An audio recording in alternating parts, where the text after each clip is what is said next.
اسے مصنوعی طریقے سے موت کی نیند سلانے کی کوشش کی جا رہی ہے۔ مصنوعی موت؟ میں نے چونک کر اسے دیکھا۔ میں تمہیں سمجھاتا ہوں۔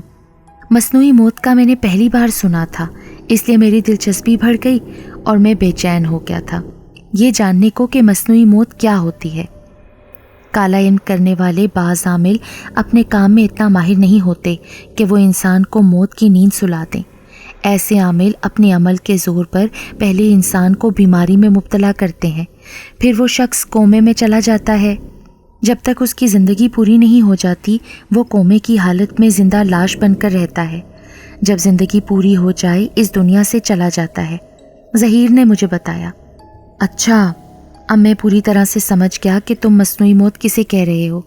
میرا علم بتا رہا ہے کہ کالا جادو کرنے والا عامل تمہارے گاؤں میں ہی رہتا ہے اور عمیر کو موت کی نیند سلا دینے کا خواہش مند بھی اسی گاؤں سے تعلق رکھتا ہے۔ پر وہ عمیر کو کیوں مروانا چاہتا ہے؟ عمیر گاؤں میں رہتا ہے مگر اس کا کاروبار ہے، اس سے وہی جیلس ہوگا جو کاروباری شخص ہو اور عمیر کے کام سے اس کا کام متاثر ہو رہا ہو۔ اب کیا ہوگا؟ میرا مطلب ہے کیا عمیر مصنوعی موت سے بچ جائے گا؟ ہاں بچ جائے گا، اسے میری بات ماننا پڑے گی۔ کیا بات؟ عمیر کو ہر وقت باوضو رہنا پڑے گا۔ میں کچھ تعویذ دوں گا، ہر روز ایک تعویذ عمیر کو اپنے بدن پر مل کر جلانا ہوگا۔ 40 دن یہ عمل کرنے پر وہ عامل اور جو یہ کام کرا رہا ہے دونوں ہی اپنے انجام کو پہنچ جائیں گے۔ پر وہ کیسے؟ کالے علم کا علاج کرانے سے وہ کالا علم واپس کرنے والے پر چلا جاتا ہے۔ میرے عمل سے یہ کالا علم دونوں افراد پر واپس جائے گا۔ پھر میں کچھ دیر ظہیر کے پاس بیٹھ کر چلا آیا۔ اس نے جو تعویذ دیے تھے وہ بھی میں نے احتیاط سے جیب میں رکھ لیے۔ اس کے ساتھ ہی اللہ پاک کا کلام جو پڑھنے کے لیے بتایا تھا وہ بھی میں نے اپنے پاس لکھ کر رکھ لیا۔ عمیر جب میرے کلینک پر آیا اس کی حالت پہلے سے بھی زیادہ خراب لگ رہی تھی۔ میں نے اسے ظہیر سے ہونے والی بات چیت بتا دی۔ اس پر وہ بولا، ڈاکٹر صاحب، کاروبار میں زیادہ تر لوگ ایک دوسرے کے حریف ہوتے ہیں، لیکن کسی کی جان لینے پر آ جائیں یہ تو بہت کم لوگ ہوتے ہیں نا۔ گاؤں میں ہی کاروبار اچھا ہونے کی وجہ سے کئی لوگ مجھ سے جلن رکھتے ہیں، میں نے کبھی ان لوگوں کی پرواہ نہیں کی۔ تمہیں اب توجہ دینی ہوگی ورنہ تم زندگی بھر کومے میں جا سکتے ہو۔ ڈاکٹر صاحب، آپ جیسا کہیں گے میں ویسا ہی کروں گا۔ رات گرمی زیادہ تھی اس لیے عمیر چھت پر سو گیا۔ اچانک رات کے کسی پہر اس کی آنکھ کھل گئی۔ صحن میں نیم کے درخت پر اسے ایسا لگا کہ کوئی ہے۔ چاند کی روشنی اس قدر زیادہ تھی دور تک آسانی سے دیکھا جا سکتا تھا۔ وہ ایک عجیب و غریب خوفناک مخلوق تھی۔ اس سے پہلے اس طرح کی مخلوق اس نے کبھی نہیں دیکھی تھی۔ وہ گدھ نما مخلوق تھی لیکن گدھ نہیں تھا۔ عمیر کو اس سے خوف محسوس ہوا۔ وہ مخلوق اسے گھورے جا رہی تھی جیسے ابھی اس پر حملہ کر دے گی۔ کون ہو تم؟ عمیر کے منہ سے بے اختیار نکلا۔ میں تمہاری موت ہوں، اس غیر مرئی مخلوق نے کہا۔ اسے انسانی بولی میں بات کرتا دیکھ کر عمیر کو بڑی حیرت ہوئی۔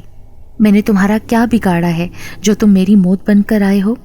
یہ تو میں خود بھی نہیں جانتی کہ میں تمہیں کیوں مارنا چاہتی ہوں، پر کوئی طاقت ہے جو مجھے تمہیں مارنے پر مجبور کر رہی ہے۔ تو پھر تم مجھے مار کیوں نہیں دیتی؟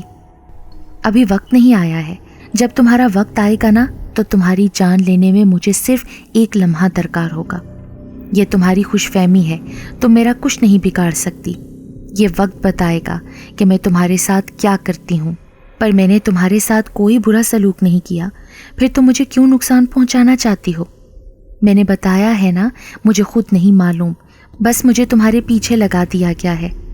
تو تم یہی بتا دو کہ تم کس کے اشارے پر مجھے نقصان پہنچانا چاہتی ہو؟ جس عامل نے مجھے قابو کیا ہوا ہے وہ تمہارے گاؤں میں رہتا ہے۔ اس نے تمہیں کیسے قابو کیا ہے؟ عملیات کے ذریعے۔ عملیات کے زور پر مجھے قابو کیا ہوا ہے۔ وہ آئے دن مجھ سے غلط کام کرواتا رہتا ہے، تو تم اسے منع کیوں نہیں کرتی؟ میں ایسا نہیں کر سکتی۔ پر وہ کیوں؟ میں نے بتایا ہے نا کہ میں عملیات سے اس کے قابو میں آ گئی ہوں۔ تم اس کے حکم پر دوسروں کی جان لیتی ہو، کسی دن اس کی گردن بھی تو موڑ دو نا۔ یہ کہنا بہت آسان ہے لیکن کرنا بہت مشکل۔ ابھی عمیر اس سے کچھ اور بات بھی کرنا چاہتا تھا کہ وہ نادیدہ مخلوق غائب ہو گئی۔ عمیر کو اس سے بات کر کے اتنا تو اندازہ ہو گیا تھا کہ روحانی علاج سے وہ مخلوق اس کو نقصان نہیں پہنچا سک رہی۔ ایک دن عمیر اپنی دکان پر بیٹھا ہوا تھا، اچانک اس کی نظر شام لال پر پڑی۔ وہ فٹ پاتھ پر اس طرح بیٹھا تھا جیسے لیٹا ہو۔ وہ کبھی اپنے گھر سے باہر نہیں نکلتا تھا، ہر وقت گھر کے اندر بنائی بیٹھک میں مختلف عملیات کرنے میں مشغول رہتا تھا۔ پورے علاقے میں وہ مشہور تھا۔ جن لوگوں کو کسی پر کالا جادو کرانا ہوتا تھا وہ شام لال کے پاس ہی آتے تھے۔ اسے گھر سے باہر وہ بھی اس طرح فٹ پاتھ پر دیکھ کر عمیر کو بڑی حیرت ہوئی۔ شام لال اسے ہی گھور رہا تھا۔ اس کے اس طرح گھورنے پر عمیر کو پریشانی ہو گئی کہ وہ اسے کیوں گھور رہا ہے۔ خاصی دیر ہو جانے پر وہ خود ہی شام لال کے پاس گیا۔ خیریت ہے نا؟ آج گھر سے کیسے نکل آئے؟ ورنہ لوگوں کے بلانے پر بھی نہیں آتے۔ جس کو مجھ سے کام ہو وہ میرے پاس آئے، میں کیوں اس کے پاس جاؤں؟ شام لال نے برا سا منہ بنا کر کہا۔ اور تم نے مجھے اس قابل ہی نہیں چھوڑا کہ کسی کے پاس جا سکوں۔ میں نے نہیں چھوڑا؟ یہ تم کیا کہہ رہے ہو شام لال؟ عمیر کو حیرت کا جھٹکا لگا۔ بالکل ٹھیک کہہ رہا ہوں، پر میں کچھ سمجھا نہیں۔ تم مجھ سے بڑے جادوگر لگ رہے ہو۔ میرا جادو ٹونے سے کوئی واسطہ نہیں شام لال۔ میں خاصی دیر سے یہی نوٹ کرنے کی کوشش کر رہا ہوں تم کیا عمل کرتے ہو۔ میں تو دکان پر بیٹھ کر کاروبار کرتا ہوں، اور کیا کرتا ہوں؟ مجھ سے مت چھپا، سچ سچ بتا دے۔ کیا بتا دوں؟ یہی کہ تو نے مجھے تباہ و برباد کس عمل سے کیا ہے۔ میں تجھے مصنوعی موت کا شکار بنانا چاہتا تھا، اور چند دن گزرنے پر میں خود مصنوعی موت کا شکار ہو جاؤں گا۔ شام لال نے بے بسی سے کہا۔ تم کالے جادو کے ماہر ہو نا، تو تم خود کو بچا لو۔ تم نے ایسا عمل کیا ہے، میں کچھ کرنے کی پوزیشن میں نہیں رہا۔ عمیر کو اس کی بے بسی پر ترس آ رہا تھا۔ شام لال نے خود اپنے گناہ کا اقرار کر لیا تھا۔ تم نے کس کے کہنے پر ایسا کیا ہے شام لال؟ جس کے کہنے پر میں نے کیا وہ تمہاری کاروباری برادری سے تعلق رکھتا ہے۔ اس کا بھی یہی انجام ہونے والا ہے جو میرا ہو رہا ہے، شام لال نے کہا۔ اس کے جانے پر عمیر اپنی دکان پر آ کر بیٹھ گیا۔ شام لال خود اپنا راز اسے دے گیا تھا۔ اس کی مصنوعی موت کا معاملہ ٹل گیا تھا۔ چند دن گزرنے پر عمیر کو خبر مل گئی۔ شام لال کومے میں چلا گیا۔ اس کا حریف دکاندار شمیم بھی کومے میں چلا گیا تھا۔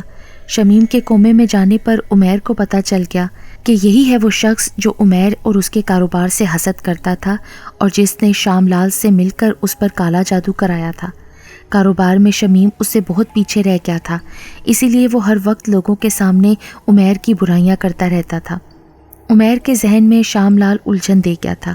اس نے کچھ عمل کیا ہی نہیں تو پھر وہ کیوں عمیر پر الزام لگا رہا تھا کہ اس کے عمل کرنے پر شام لال مصنوعی موت کا شکار ہوا ہے۔ عمیر ایک روز پھر ڈاکٹر صاحب کے پاس گیا اور ڈاکٹر سے تذکرہ کیا۔ ڈاکٹر صاحب، میں نے تو کچھ بھی نہیں کیا، پھر شام لال نے کیوں مجھ پر یہ الزام لگایا کہ میرے عمل سے اس کا کام تمام ہو گیا ہے؟ شام لال ٹھیک کہتا ہے، وہ تمہاری عمل سے ہی اپنے انجام کو پہنچا ہے۔ پر وہ کیسے ڈاکٹر صاحب؟ تم نے ہر وقت باوضو رہنا شروع کر دیا تھا، اللہ پاک کا کلام پڑھتے رہے ہو، اور ساتھ ہی میرے دوست عامل کے دیے ہوئے تعویذ بھی اپنے بدن سے جلا کر پھینکتے رہے ہو۔ بس یہی وہ عمل ہے جس سے شام لال کا کالا جادو کا وار اس پر واپس چلا گیا۔ یعنی اللہ پاک کا کلام پاک پڑھنے اور باوضو رہنے کے اتنے فوائد ہیں؟ ہاں، ایسی ہی بات ہے۔ اس سے روحانی عملیات کرنے والے دوران علاج باوضو رہنے کی ہدایت کرتے ہیں۔ میرا علاج تو مکمل ہو گیا ہے ڈاکٹر صاحب، میں صحت یاب ہو چکا ہوں۔ مجھ پر کالا جادو کرنے والے اپنے انجام کو پہنچ چکے ہیں، لیکن میں اب بھی ایسا کروں گا کہ باوضو رہوں گا اور اللہ پاک کا کلام پڑھ کر پھونکا کروں گا تاکہ مجھ پر کوئی اور کالا جادو نہ کر سکے۔ اس کی بات سن کر میں مسکرا دیا، اور اس کے ساتھ میں وہ راز بھی جان گیا کہ جس سے کالے جادو سے محفوظ رہا جا سکتا ہے۔